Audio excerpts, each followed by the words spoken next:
Shalom untuk kita semua. Kita akan memasuki ibadah Pesta Paskah yang kedua. Kita bernyanyi dari buku nyanyian HKBP nomor 95 ayat yang pertama dan ketiga. Mari nyanyi haleluya.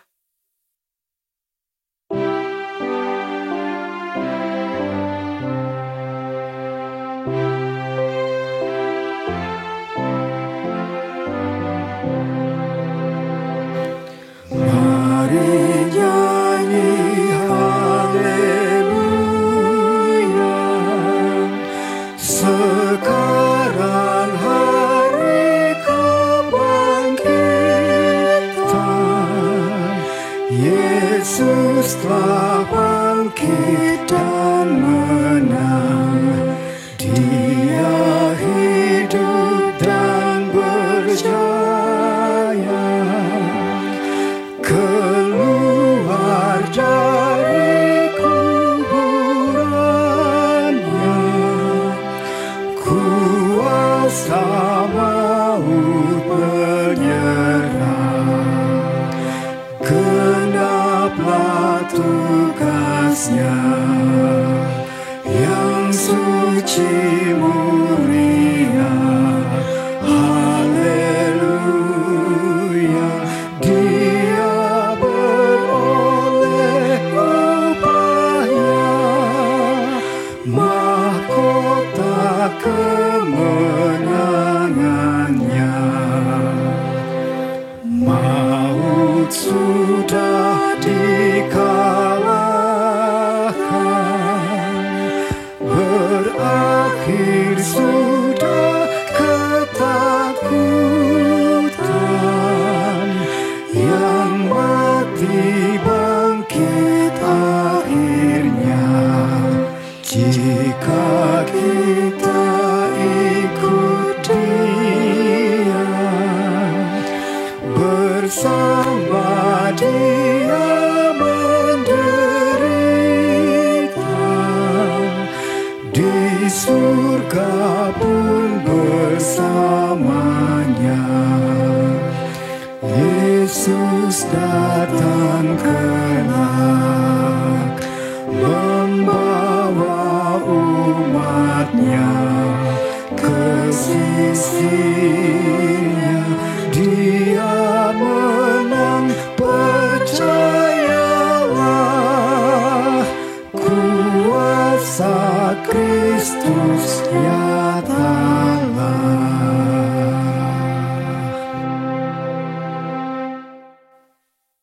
Di dalam nama Allah Bapa dan nama anaknya Tuhan Yesus Kristus dan nama Roh Kudus yang menciptakan langit dan bumi. Amin. Betapa berharganya kasih setiamu ya Allah. Anak-anak manusia berlindung dalam naungan sayapmu, sebab padamu ada sumber hayat. Di dalam terangmu kami melihat terang. Haleluya. Haleluya, haleluya, haleluya.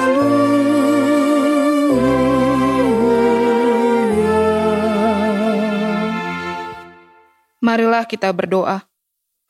Ya Tuhan Allah yang Maha Pengasih, firman-Mu mengatakan bahwa kami menderita dan mati bersama-sama dengan anak-Mu Yesus Kristus Tuhan kami, supaya kami bersama dengan Dia di dalam kemuliaan. Ajarlah kami menuruti kehendak-Mu, teguh dalam iman serta penuh pengharapan akan kebangkitan dan kemuliaan yang kelak Tuhan berikan kepada orang yang percaya kepadamu. Amin. Kita bernyanyi dari buku nyanyian HKBP nomor 20 ayat 2, Ya Yesus Tuhan kami.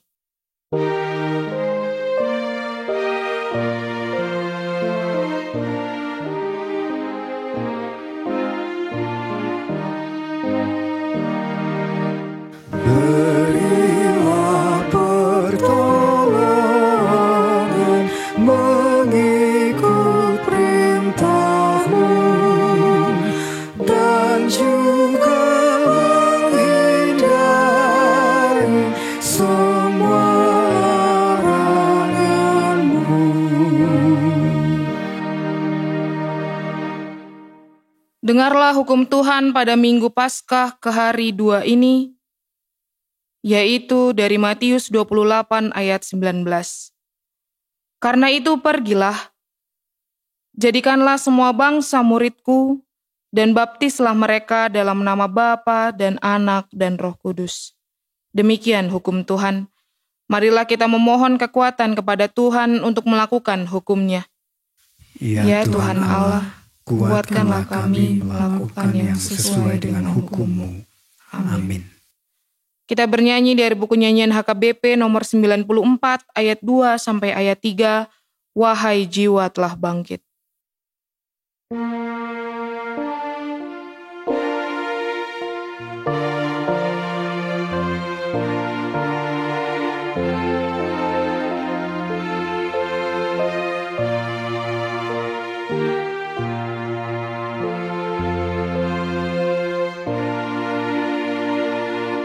Iblis telah kalah dan Yesus berkuasa. Dosa dan maut semua tak berdaya. Mari bernyanyi memuliakan-Nya. Kita selamat dan hidup kekal. Kita selamat dan hidup kekal. Bersama Yesus kau hidup berjuang. Melawan dosa dan iblis penggoda. Dengan Roh Kudus kau dikuatkan. Asal percaya kau pasti menang. Asal percaya kau pasti menang. Marilah kita merendahkan diri untuk mengaku dosa kita berdoa. Ya Tuhan Allah yang Maha Kuasa dan Maha Benar, pengasih dan penyayang, bermurah hatilah Engkau ya Tuhan terhadap kami. Kiranya Tuhan berkenan mengampuni segala dosa dan kejahatan kami. Tiada yang lain yang dapat menjadi pelindung dan penyelamat bagi kami, selain dari kasih sayang dan pembenaran-Mu yang tunggal. Karena itu karuniakanlah kami ketenangan dan penghiburan di dalam pengorbanan anak-Mu, Tuhan Yesus Kristus Juru Selamat kami. Amin. Marilah kita mendengar janji Tuhan tentang pengampunan dosa. Kita mempunyai imam besar yang demikian, yang duduk di sebelah kanan tahta yang maha besar di surga. Karena itu Ia sanggup menyelamatkan dengan sempurna semua orang yang oleh Dia datang kepada Allah. Sebab Ia hidup senantiasa untuk menjadi pengantara mereka. Kemuliaan bagi Allah di tempat yang maha tinggi. Amin. Kita bernyanyi dari buku nyanyian HKBP nomor 89 ayat 4, Hai maut di mana sengatmu?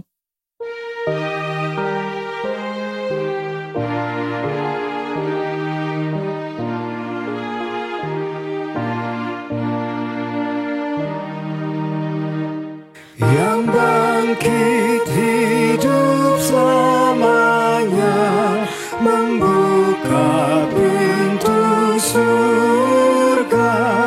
Umat-Nya pun dipanggilnya, mengikuti Tuhan-Nya yang menghayati firman-Nya dan yang percaya padanya kan hidup selamanya.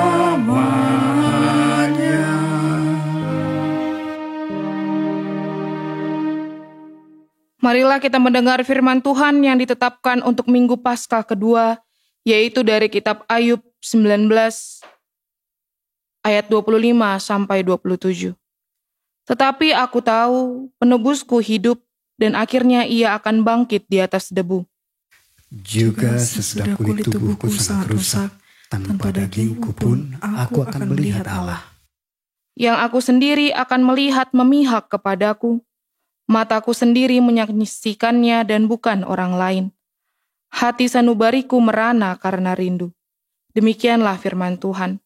Berbahagialah orang yang mendengar firman Allah serta memeliharanya. Amin. Kita bernyanyi dari buku nyanyian HKBP nomor 635, ayat yang pertama dan ketiga, Yesus telah datang.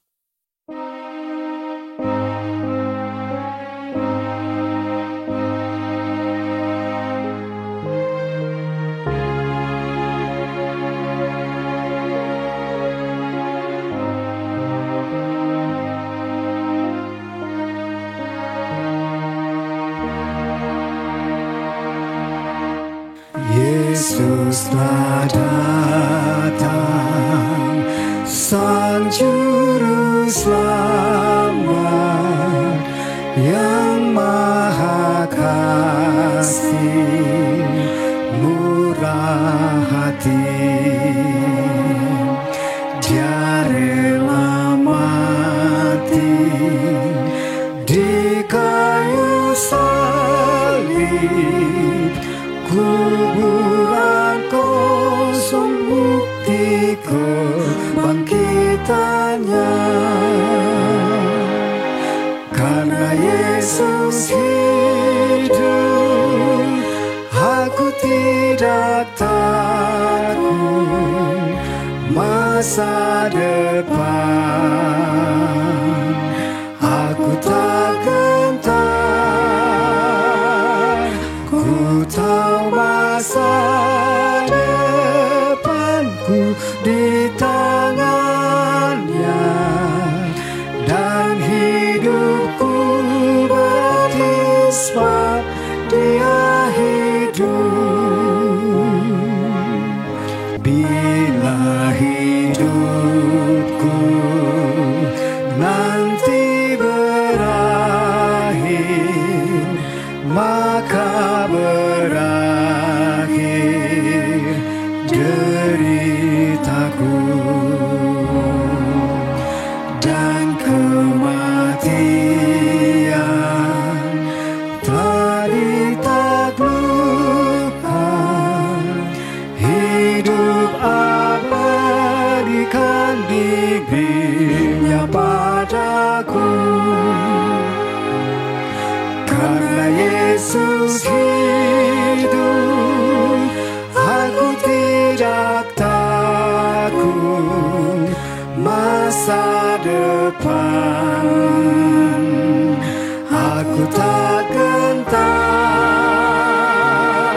ku tahu masa depanku di tangannya, dan hidupku berarti sebab Dia hidup.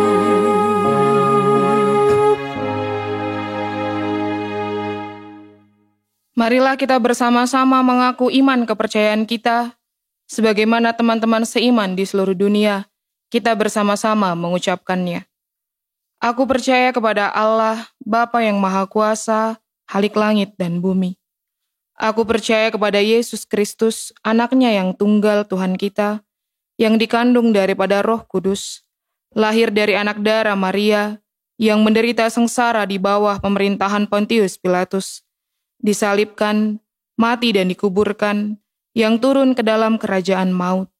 Pada hari yang ketiga, bangkit pula dari antara orang mati, naik ke surga, duduk di sebelah kanan Allah, Bapa yang Maha Kuasa.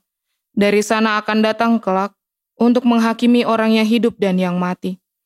Aku percaya kepada Roh Kudus dan adanya satu gereja yang kudus, persekutuan orang kudus, pengampunan dosa, kebangkitan daging, dan hidup yang kekal. Amin. Kita bernyanyi dari buku nyanyian HKBP nomor 93 ayat yang pertama sampai ayat kedua, Pesta Paskah Bahagia, dan mengumpulkan persembahan 1A dan 1B.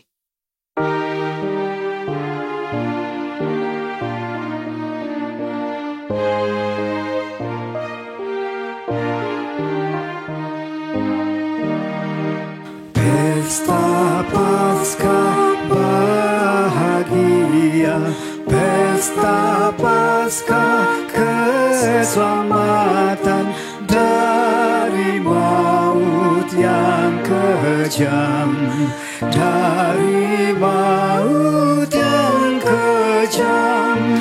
Tuhan Yesus memulihkan kehidupan, kedamaian semua umat manusia.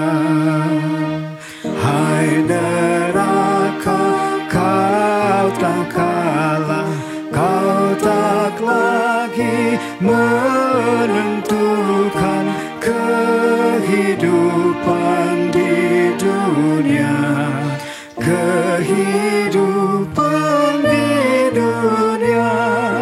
Maut dan dosa dikalahkan, kematian ditaklukkan, Yesus mengalahkannya.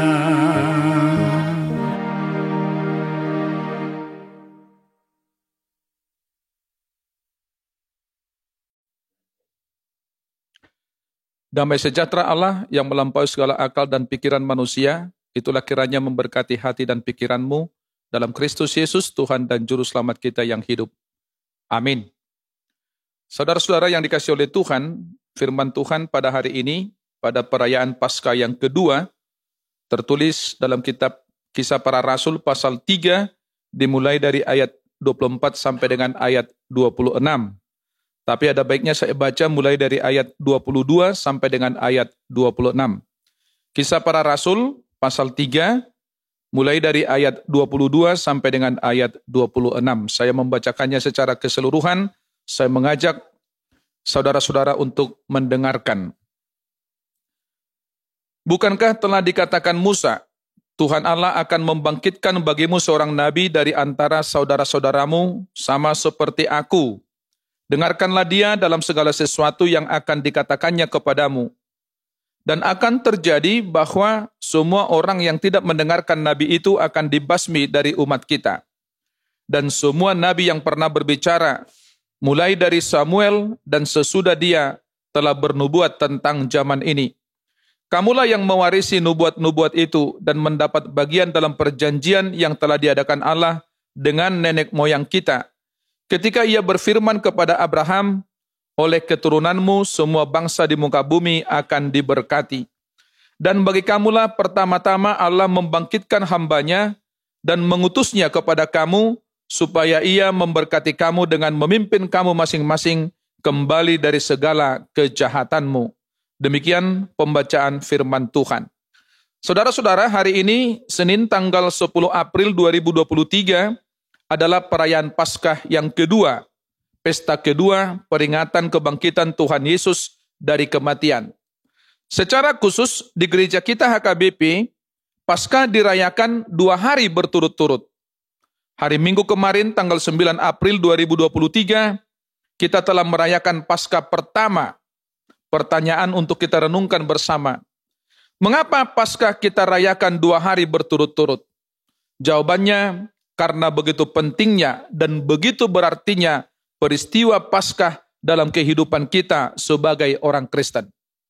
Saudara-saudara, ada ayat dalam Alkitab yang sangat menarik bagi saya terkait dengan kebangkitan Yesus dari kematian, yaitu apa yang dikatakan oleh Rasul Paulus di kitab 1 Korintus pasal 15 ayat 14. 1 Korintus 15 ayat 14. Begini bunyinya. Tetapi andai kata Kristus tidak dibangkitkan, maka sia-sialah pemberitaan kami dan sia-sialah juga kepercayaan kamu. Saya baca sekali lagi. Tetapi andai kata Kristus tidak dibangkitkan, maka sia-sialah pemberitaan kami dan sia-sialah juga kepercayaan kamu. Seandainya Kristus tidak dibangkitkan, sia-sialah kepercayaan kita, sia-sialah iman kita, sia-sialah kehadiran gereja di dunia ini, sia-sialah kekristenan kita. Keunikan sekaligus keistimewaan agama Kristen adalah peristiwa kebangkitan Yesus dari kematian. Karena Yesus bangkit dari antara orang mati, hal itu membuat ajaran kekristenan menjadi sangat istimewa dibanding dengan ajaran yang lain. Yesus Kristus yang kita percayai sebagai Tuhan dan Juru Selamat dinyatakan bangkit dari kematian. Ia mengalahkan kematian, ia hidup kembali. Oleh sebab itu, saudara-saudara, kita dipimpin oleh Tuhan yang hidup, bukan Tuhan yang mati. Kita dipimpin oleh Yesus Kristus yang telah bangkit dari kematian, bukan Tuhan yang mati. Tentu kita perlu mengetahui apa arti Paskah. Kata Paskah berasal dari bahasa Ibrani, yaitu dari kata pesak, yang artinya sudah lewat, sudah lalu, sudah terlampaui.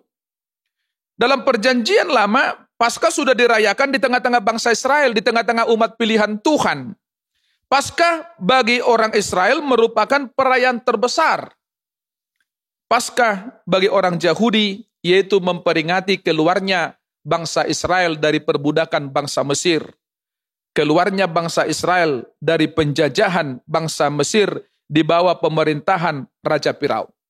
Dalam kaitan dengan arti Paskah yang tadi saya sampaikan, berarti umat Israel sudah melewati, sudah melalui, sudah melampaui masa-masa yang sulit, masa-masa yang berat, melewati penderitaan. Mereka telah bebas dari penjajahan dan perbudakan bangsa lain, yaitu bangsa Mesir, dan kini mereka menjadi bangsa yang merdeka, melewati, melampaui. Itulah Paskah dalam perjanjian lama. Kemudian saudara-saudara, bagi penganut agama Kristen, perayaan Paskah itu sendiri adalah peringatan peristiwa bangkitnya Yesus dari kematian. Kata Paskah yang berarti pesak, berarti Yesus sudah melalui, Yesus sudah melewati, Yesus sudah melampaui kematian. Yesus mengalahkan kematian, ia hidup kembali, ia menang atas kematian. Itulah makna Paskah. Dan bagi kita, orang yang percaya kepada Yesus Kristus, kemenangan Yesus dari kematian, juga kemenangan kita, orang yang percaya kepadanya dari kematian. Itulah sebabnya perayaan Paskah kita rayakan 2 hari berturut-turut. Karena Paskah itu sangat berarti dalam kehidupan kita sebagai orang Kristen. Saudara-saudara, umat yang dikasihi oleh Tuhan, kisah kebangkitan Yesus Kristus dari kematian bukan dongeng dan bukan cerita yang dibuat-buat, tetapi merupakan fakta, kenyataan atau kebenaran sejarah. Ada beberapa bukti bahwa Yesus benar-benar bangkit dari kematian. Saya mencatat ada beberapa bukti. Bukti pertama, peristiwa bangkitnya Yesus dari kematian dilaporkan atau dicatat di dalam keempat kitab Injil. Kita dapat membacanya di kitab Matius, di kitab Markus, di kitab Lukas, dan juga di kitab Yohanes. Bukti yang kedua, kubur Yesus dalam keadaan kosong. Bukti yang ketiga, kain kafan yang tertinggal di dalam kubur. Bukti yang keempat, sesudah Yesus bangkit, ia bertemu dengan murid-muridnya. Kemudian bukti yang kelima, Rasul Paulus dalam surat-suratnya juga mengakui kebangkitan Yesus Kristus. Itu merupakan bukti bahwa Yesus itu benar-benar bangkit dari kematian, walaupun ada orang yang meragukan peristiwa kebangkitan Yesus dari kematian. Saudara-saudara, itu juga latar belakangnya sehingga orang Kristen melaksanakan ibadah pada hari Minggu. Sebenarnya pada abad pertama, pada awal kekristenan di dunia ini, pengikut Kristus atau orang Kristen beribadah pada hari Sabat atau pada hari Sabtu mengikuti tradisi agama Yahudi. Karena memang pada awalnya orang Kristen yang pertama adalah dari kalangan orang Yahudi.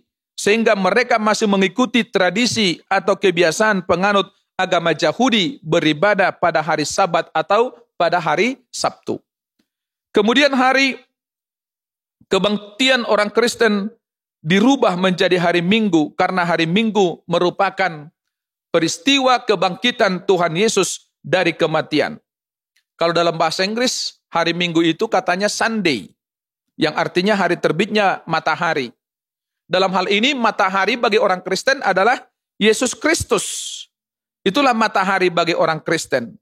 Berbeda dengan bangsa Yunani yang menjadikan matahari sebagai Tuhan atau dewa. Tetapi bagi orang Kristen, matahari bagi orang Kristen adalah Yesus Kristus.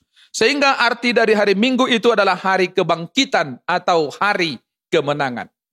Saudara-saudara, nats khotbah pada perayaan Paskah kedua hari ini tertulis dalam kitab Kisah Para Rasul pasal 3 dimulai dari ayat 24 sampai dengan ayat 26. Tadi saya sudah membaca mulai dari ayat 22 sampai dengan ayat 26.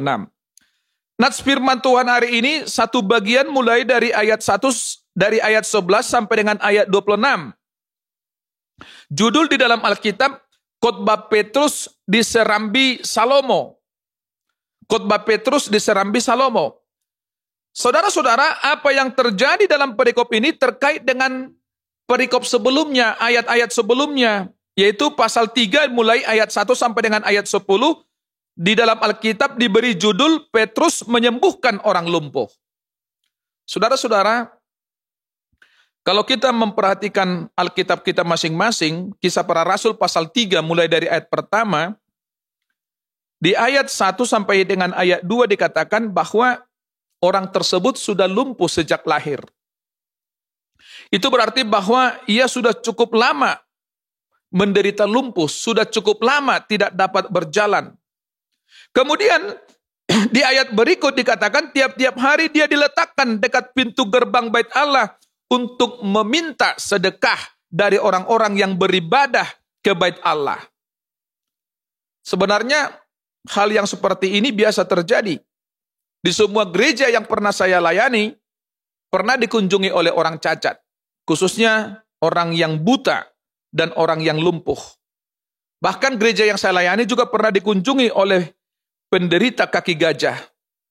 Mereka datang ke gereja untuk meminta sedekah, meminta perhatian, meminta pertolongan dari orang-orang yang datang beribadah ke gereja. Dan ada kalanya mereka bernyanyi diiringi gitar di depan pintu gereja sambil meminta sedekah dari anggota jemaat yang pulang ke rumahnya dari gereja. Di ayat yang ketiga dikatakan demikian. Ketika orang itu melihat bahwa Petrus dan Yohanes hendak masuk ke bait Allah, ia meminta sedekah. Kemudian di ayat berikutnya, tetapi Petrus berkata, emas dan perak tidak ada padaku, tetapi apa yang kupunyai kuberikan kepadamu. Demi nama Yesus Kristus orang Nazaret itu, berjalanlah. Demi nama Yesus Kristus orang Nazaret itu, berjalanlah. Saudara-saudara, pada akhirnya orang lumpuh itu sembuh. Pada akhirnya orang lumpuh itu dipulihkan. Di ayat 8 dikatakan, ia melonjak berdiri lalu berjalan kian kemari dan mengikuti mereka ke dalam bait Allah. Berjalan dan melompat-lompat serta memuji Allah. Orang-orang yang selama ini mengenalnya, orang-orang yang selama ini melihatnya, tentu keheranan. Dan itu dikatakan di dalam ayat yang ke-10. Saudara-saudara, keheranan orang banyak itu dipakai oleh Petrus sebagai kesempatan, kairos, untuk memberitakan Injil kepada orang banyak. Memberitakan Yesus Kristus sebagai Tuhan dan Juru Selamat. Itulah kairos. Saudara-saudara, ketika orang banyak itu mengira bahwa Petrus dan Yohanes yang menyembuhkan orang lumpuh itu, hal itu menjadi pintu masuk kepada Petrus untuk memberitakan Yesus Kristus. Bahwa yang menyembuhkan orang lumpuh itu bukan Petrus dan Yohanes, tetapi Yesus Kristus. Mereka memberikan penjelasan tentang Yesus Kristus. Mereka memberitakan Injil Yesus Kristus. Saudara, ada sebuah lagu rohani yang diberi judul hidup ini adalah kesempatan melayani Tuhan. Salah satu cara melayani Tuhan adalah dengan memberitakan Injil. Sehingga saya mau katakan melalui nats khotbah kita pada hari ini, ketika Tuhan masih memberikan kepada kita waktu, kesempatan, kairos, maka Mari kita pergunakan, mari kita pakai dengan sebaik-baiknya untuk memberitakan Injil, untuk memberitakan Yesus Kristus. Satu hal yang perlu kita pahami bersama, memberitakan Injil bagi orang Kristen merupakan tugas dan tanggung jawab. Memberitakan Injil bukan pilihan, tetapi keharusan. Harus kita lakukan, harus kita laksanakan. Itulah tugas dan tanggung jawab kita sebagai orang Kristen. Saya mau mengutip satu ayat dari 1 Korintus pasal 9 ayat 16, apa yang dikatakan oleh Rasul Paulus. Karena jika aku memberitakan Injil, aku tidak mempunyai alasan untuk memegahkan diri, sebab itu adalah keharusan bagiku. Celakalah aku jika aku tidak memberitakan Injil. Celakalah aku jika aku tidak memberitakan Injil. Itulah yang dilakukan oleh Petrus dan Yohanes. Mereka memberitakan Injil. Saudara, Petrus dalam khotbahnya menjelaskan siapa itu Yesus Kristus. Yesuslah yang menyembuhkan orang lumpuh itu. Itu sebabnya tadi saya membaca mulai dari ayat 22 sampai dengan ayat 26. Karena di situ Petrus menjelaskan tentang Yesus Kristus. Ayat 22. Bukankah telah dikatakan Musa, Tuhan Allah akan membangkitkan bagimu seorang nabi dari antara saudara-saudaramu, sama seperti aku. Dengarkanlah dia dalam segala sesuatu yang akan dikatakannya kepadamu. Ini merupakan nubuatan Musa akan kedatangan Yesus Kristus. Dan ini juga dicatat di kitab Ulangan pasal 18 ayat 18 sampai dengan ayat 19. Ia akan dibangkitkan menjadi nabi dari antara saudara-saudaramu. Artinya, Yesus akan datang dari tengah-tengah bangsa Israel. Yesus akan datang sebagai nabi dari tengah-tengah orang Yahudi. Dan Yesus sebagai nabi tugasnya adalah menyampaikan dan mendengarkan firman Tuhan, maka Yesus harus didengarkan oleh orang-orang Israel. Tidak bisa diabaikan. Sebab kalau diabaikan, maka yang terjadi seperti yang tertulis dalam ayat 23. Ayat 23.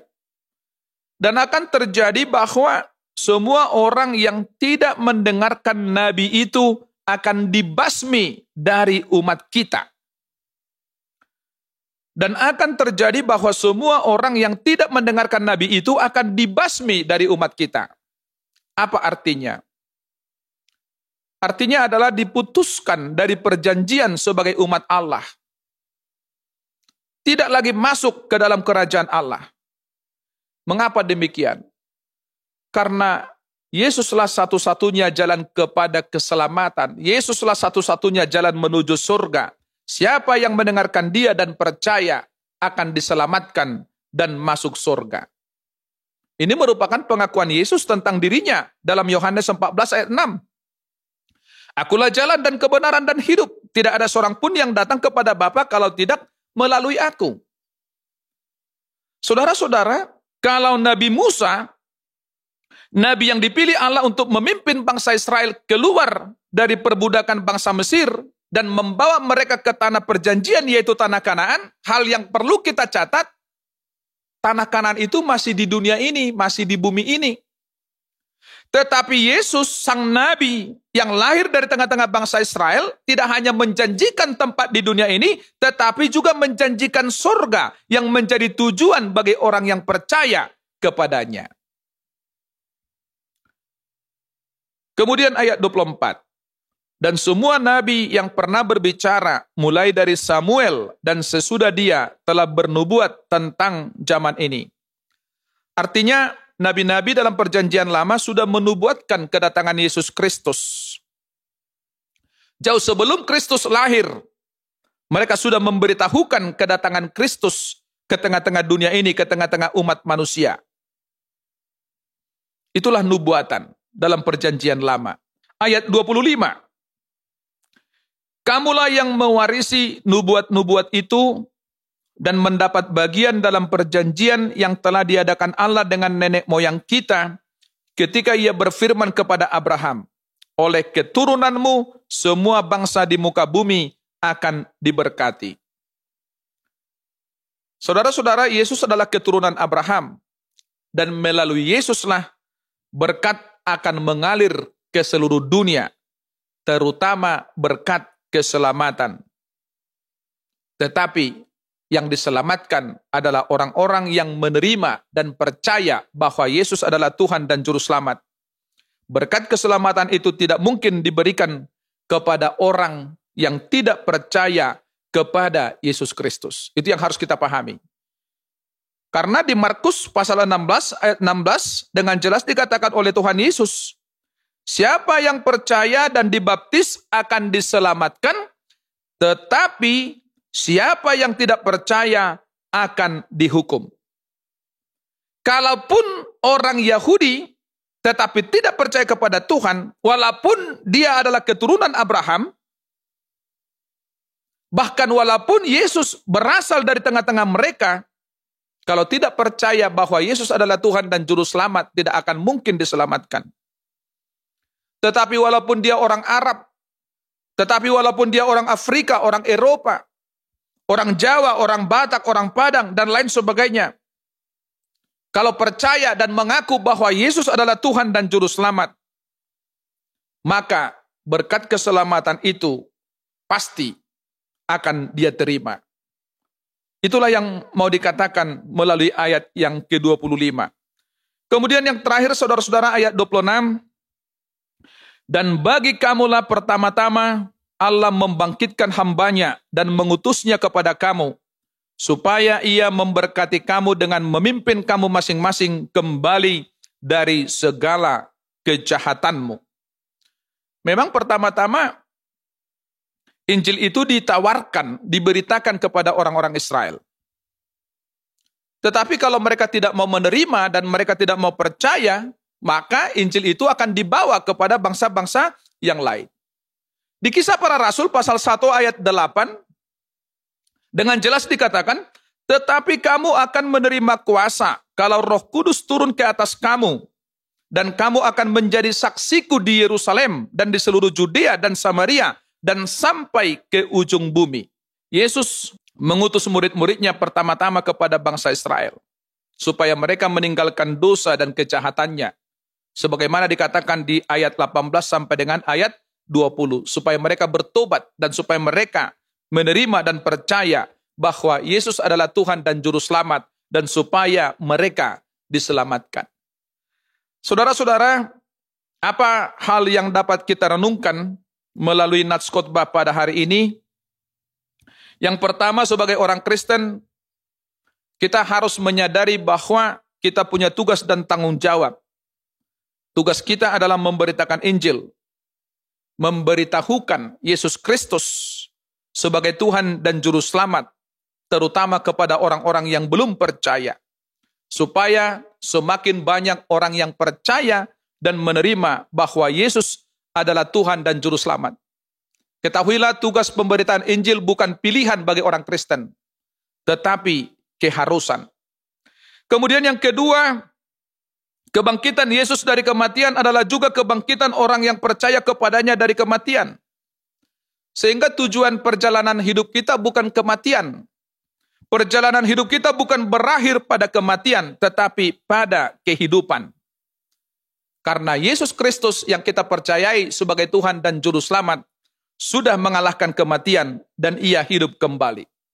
Dan yang ketiga, Yesuslah satu-satunya jalan menuju sorga. Sehingga bagi kita orang yang percaya kepadanya, jangan lagi hanya memikirkan perkara-perkara yang ada di dunia ini. Di Kolose pasal 3 ayat 2, Rasul Paulus berkata, pikirkanlah perkara yang di atas, bukan yang di bumi. Amin. Kita bersatu dalam doa. Bapa di dalam sorga, di dalam nama anak-Mu Tuhan Yesus, Juru Selamat kami yang hidup, kami bersyukur dan memuji nama-Mu yang agung atas berkat dan anugerah-Mu di dalam kehidupan kami, terutama anugerah keselamatan melalui kebangkitan anak-Mu Yesus Kristus dari kematian, yang kami yakini dan percayai juga merupakan kebangkitan orang yang percaya kepadanya dari kematian, sehingga perjalanan akhir hidup kami bukan kematian tetapi kehidupan. dan itu menjadi sukacita di dalam kehidupan kami. Ajar kami untuk senantiasa memahami dan merenungkan firman-Mu di dalam kehidupan kami, sertai kami melalui Roh Kudus-Mu, melakukannya di dalam kehidupan kami sehari-hari. Berkati juga seluruh anggota jemaat-Mu, orang-orang yang percaya kepada-Mu, agar menyadari tugas dan tanggung jawabnya sebagai orang Kristen, sebagai orang yang percaya kepada-Mu, untuk senantiasa memberitakan Injil Kristus, memperkenalkan Yesus Kristus, supaya semakin banyak orang yang percaya dan mengaku bahwa Yesus adalah Tuhan dan Juru Selamat. Berkati kami di dalam kehidupan sehari-hari, sertai kami di dalam segala aktivitas kami, berkati iman percaya kami, agar kami senantiasa mengandalkan Tuhan di dalam kehidupan kami. Dalam nama anak-Mu Tuhan Yesus Kristus, kami berdoa dan mengucap syukur. Amin.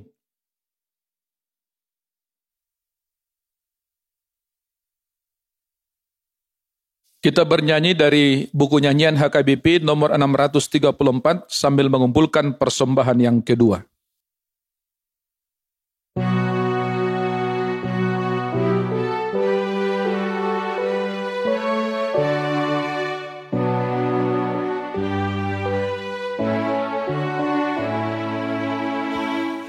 Yesus bangkit dan menang, Allah membangkitkannya, maut sudah kalah. Dia hidup, Kristus yang dibunuh, Kristus yang dibunuh,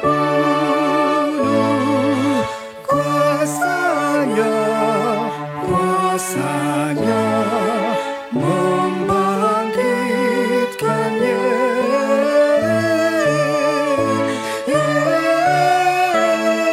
Yesus dari kuburnya. Hanya Allah Bapa-Ku membangkitkan Yesus pun, maut sudah kalah. Soraklah, duka telah berubah jadi sukacita.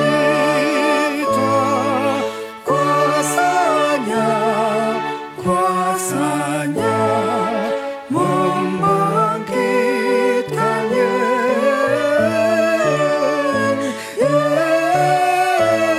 Yesus dari kuburnya.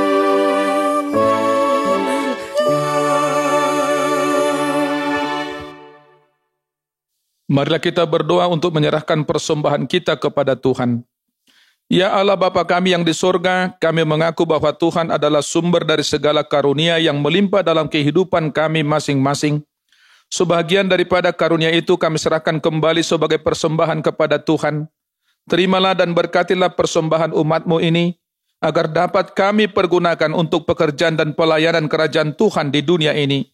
Bukalah hati kami untuk mengenal betapa banyak berkat dan karunia yang kami peroleh dari Tuhan, supaya kami senantiasa bersyukur kepadamu, di dalam nama Yesus Kristus Tuhan kami. Amin. Tuhan karuniamu, roh dan jiwaku semua, nyawa juga hidupku, harta milikku semua, ku serahkan padamu untuk selama-lamanya. Bapa kami yang di sorga, dikuduskanlah namamu, datanglah kerajaanmu, jadilah kehendak-Mu di bumi seperti di sorga. Berikanlah kami pada hari ini makanan kami yang secukupnya, dan ampunilah kami akan kesalahan kami, seperti kami juga telah mengampuni orang yang bersalah kepada kami. Dan janganlah membawa kami ke dalam pencobaan, tetapi lepaskanlah kami daripada yang jahat. Karena Engkau punya kerajaan dan kekuasaan dan kemuliaan sampai selama-lamanya. Amin. Pulanglah dengan sejahtera dan terimalah berkat Tuhan.